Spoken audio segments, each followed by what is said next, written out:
ఎండలు ఎక్కువగా ఉన్నాయని బాధపడే బదులు దీన్ని కూడా ఫ్రీగా ఎలా యూస్ చేసుకోవాలనేది తెలుసుకోవాలి. Hello guys, welcome back. మీరు కనుక మన వీడియోని ఫస్ట్ టైం చూస్తున్నట్లయితే అలా లైక్ అండ్ సబ్స్క్రైబ్ చేసుకోవచ్చు కదా. సమ్మర్ అంటే గుర్తొచ్చేది మామిడికాయలు పుచ్చకాయలు మాత్రమే కాదు, మిద్ది మీద పెట్టే వడియాలు కూడా. కానీ ఒక డిఫరెన్స్ ఏంటంటే మామిడికాయలు పుచ్చకాయలు కోసుకొని తిన్నంత ఈజీ కాదు వడియాలు పెట్టడం. చేయనొప్పిగా ఉందని చెప్పి ఒక్క సెకండ్ ఆపామంటే అడుగంటిపోద్ది. అదంతా కాయడం ఒక ఎత్తు, దాన్ని జాగ్రత్తగా తీసుకొచ్చి పెట్టడం ఇంకొక ఎత్తు. కొంచెం చేతి మీద పడ్డ తోలు కూడా వచ్చేస్తుంది. మనకి జరిగిన ఎక్స్పీరియన్స్ కూడా చూపిస్తాను. వీడియోని ఎక్కడ స్కిప్ చేయకుండా ఫుల్ గా చూడండి. చెప్పడం మర్చిపోయాను, ఈ వీడియో పోస్ట్ చేసే టైంకి మేము వడియాలు టేస్ట్ కూడా చేసాం. టేస్ట్ అయితే చాలా బాగుంది. పిండి తినలేదు లేండి, ఆయిల్ లో డీప్ ఫ్రై చేసుకుని తిన్నాము.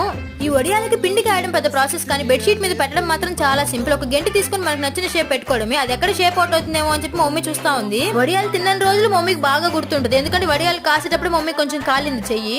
ఇంకంతా పెట్టడం అయిపోయాక చుట్టూరు దుమ్ము లేకుండా వాటర్ చల్లాలి, లేదంటే మన వడియాలంతా దుమ్ముతో గార్నిష్ అయిపోతాయి. మా మమ్మీ గంట ఊడుస్తుంటే మా పక్కింటి ఆంటీ ఏకంగా దబరే ఊడ్చేస్తుంది. ఇంకా మేము ముందు రోజు పెట్టడం చూసి నెక్స్ట్ డే అపార్ట్మెంట్ లో అందరూ పెట్టేసారు. టెర్రస్ అంతా వడియాలు మార్కెట్ అయిపోయింది. సబ్స్క్రైబ్ చేసుకొని రేపటి వీడియోలో